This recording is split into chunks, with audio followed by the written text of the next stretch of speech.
Hi Sag, welcome to Magpie Moonchild. My name is Kayleigh. This is a general weekly tarot scope for the week ahead for your sign. All the housekeeping stuff like house rules and birth chart links and what decks I'm using, how to book a personal read are all down below, along with the subscription button if you find that you'd like to subscribe by the end of this. And let's see what we've got for you coming up this week. Let's see what we've got. What have we got for Sag this week? We have the Six of Swords in reverse. So there's something you're not moving on from.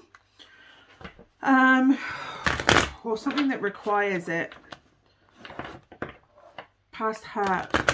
Definitely blocked movement. I don't know if you were hoping to travel somewhere, but it looks like that's not going to happen. No offense.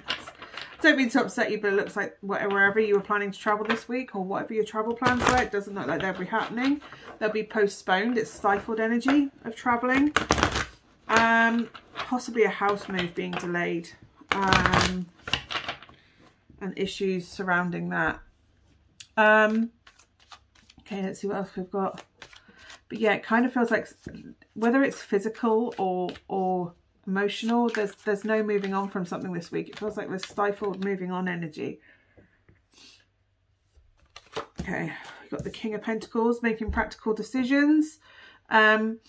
Making sure everybody has what they need, and whether that's work, it's health, wealth, and finance. Making sure everybody is thriving materially, because you know that nobody works really well unless they're thriving and nourished. And it's very much the father energy, like father farmer energy, like making sure that everybody has. The king makes sure that everybody has what they need. They make sure the harvest is in, and that those supplies are shared out fairly, and ensuring that everybody is satisfied emotionally and physically, because when you're thriving in that way, you're more productive. You have the Queen of Wands, which is all about passion, desire, somebody that's confident, knows what they want to do, where they want to go. Very good and wholesome in their skin. Wholesome? Why am I getting wholesome? I think that's a blend of the Pentacles and Wands energy. Somebody that's practical. I don't know if this is like somebody you're not moving on from, or somebody that you maybe need to consult with regards to this. But yeah, it's very much father energy. Like that good supportive dad that just wants the best for you, and they will sit there and listen to you and hear what you have to say. And the Queen of Wands is quite a passionate person, someone that speaks out, that's very confident. They know what they're talking about, and they will talk to you about it and involve you and encourage you to follow a similar path or talent if you show interest in it. They're very interested in what you're doing, and they're very much willing to learn. If they vibe with it, it's kind of an instinctive thing, but it's real confidence, and confidence with money is really what I'm getting this week. Queen of Cups, and somebody that's somebody that deals with emotions and helps counsel and nurture. It's really like you're encouraging someone this week to follow their passion and follow their drive, and by and whatever it is that they really want to do, it's going to make them happy, because you know that it will. And I'm really getting that whole nurturing father, like as long as you're fed and you're comfortable and you have everything you need to keep you going and you're not to any detriment, I'm here to support you in any way I can in order for you to thrive and reach your potential.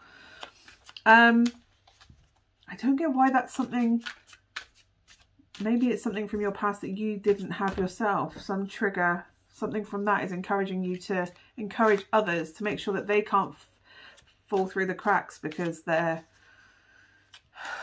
you did in some way, or something slipped past you, an opportunity slipped past you, so you want to make sure that nobody misses their opportunity. It's kind of what it feels like. Someone near you, you're really worried that somebody near you is gonna, they need to be thriving right now for whatever reason. Queen of Cups is also Cancerian energy. Queen of Wands is what I call my Aries energy, or Leo, more Leo. And King of Pentacles, it's Capricorn energy for me, but any earth sign really. But there's this grounded, passionate energy, like supportive, like you'll support someone's talent and emotions and make sure they're thriving in general. I'm just a bit lacking of why the Six of Swords is reversed there. Like, what aren't you moving on from? It's almost like you couldn't move past something, so you're making sure somebody has everything they need to, so they don't get halted in the same place. Yeah, obstacles are removed out the way for them. You got blocked by something, life possibly. Just life. This has been an upward struggle for you, and you want to make sure that other people don't have that, that they aren't blocked from opportunities that are there for them, that they can make a decision that is following their heart rather than their head, because at some point you made a decision that was following your head instead of your heart, and that's kind of left you with these blockages and obstacles to get over. So this is about encouraging, yeah, there's heartbreak. In some way, dealing with helping someone in this way is helping you to move past grief, heartbreak. I'm really getting heartbreak. Messaging back and forth, clear communication. Maybe you're encouraging and helping someone through a relationship issue that's going on with them, because something that you didn't do back then is a lesson that you've learned, but you're now passing that knowledge and wisdom on to someone so they don't make the same mistake you did.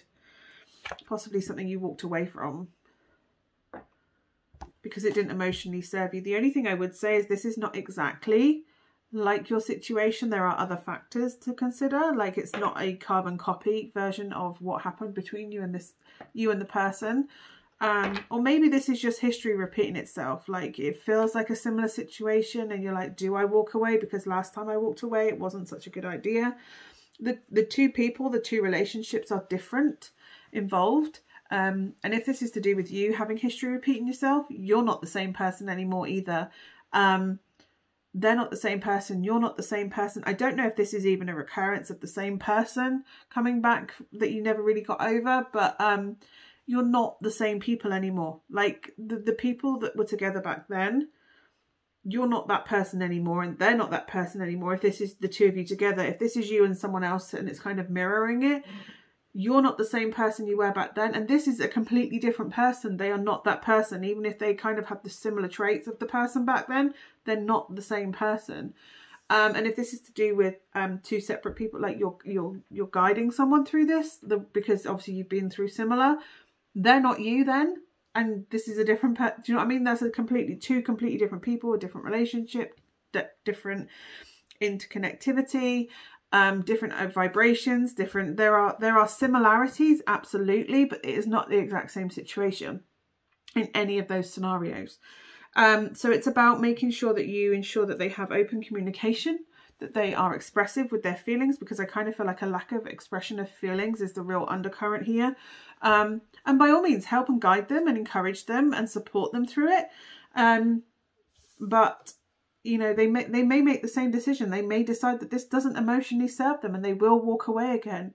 It's not that relationship. It's, yes, that is triggering this past feelings and revisiting that. And it's kind of like, maybe there's work to do there, why that's triggering you, that they're doing the same, and why that matters so much to you when it's not your life or not your relationship, or and if it is, like, why is this old one triggering? You need to get to the root of why this is triggering before you can walk away or choose to walk away or not walk away anyway. So it's about going within, dealing with that old past grief, that old heartbreak, and basically having a look and seeing, like, well, why is this triggering me? What is the real root of this? What do I need to heal? And I think it will surprise you that it's probably not even that you're still in love with the old person. It's just a case of there are reminiscence of it. And especially if that's a first love, your first love is completely different to any other love, because, well, they were the first, right? Everything was new, and so everything's set at a bar. But it was a relationship. Your first love doesn't have the same pressures that maybe a relationship now has, where you may be married or have a house or longer commitment, or life gets in the way more. In a without sounding horrible, a grown-up relationship, it's not quite, even if it was a grown-up relationship back then, or it felt like it was very serious, it's not the same environment, because maybe when you have your first love, you don't have your house, you don't have your independence, you have a lot of people, although you have pressure from people around you, like family and close friends and stuff, you don't have the pressures of work quite so much. You don't have the pressures of having to budget for a house. You don't have to worry about possibly children. like from previous relationships and past traumas. There's less past trauma and stuff to deal with. So they're not entirely similar situations. Yes, there are similar traits and themes through these relationships, but it's not the same relationship that you are being triggered by. And it's a trigger. It's kind of, you're so invested in it because it's triggered past stuff, and you need to look at why that is triggering from back there into now. I hope that is of some use for you, Sag. Hopefully I will see you again next week. If you'd like to subscribe to be notified of that, by all means do that, and do the ring-a-ding-ding bell down there somewhere. I will never work out where it is, so I'm just always going to go like this. And I hope that is of some use to you, and hopefully I'll see you again soon. Bye for now.